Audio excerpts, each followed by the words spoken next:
A dneska vám chci ukázat, čeho jsem tak dosáhl za tu dobu, co jsem natáčel.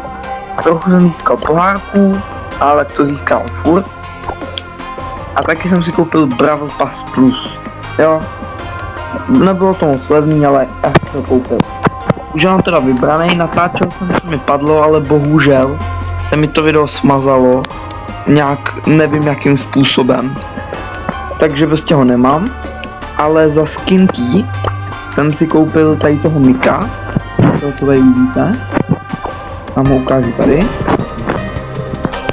Master Miko a ještě pak, myslím, Fire Master Miko a ještě jeden. A taky mi padla Cyber Shelly a skin Tikoyaki. Teď se můžete hodně vystavit jako Baseline, Augmented, Cybernetic Quantum. A doufám, že získám tady skin na Berryho, Fighter Berry.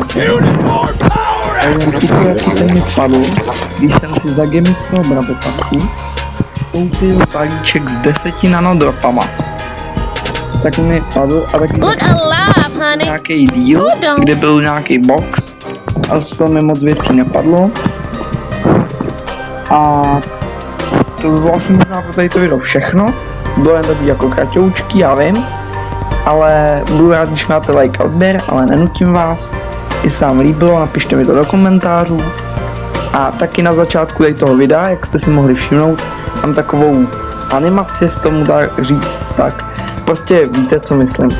Tak jestli vám líbilo, tak určitě něco napište do komentářů hezkýho, a jestli ne, tak napište, co mám měnit. Tak čau.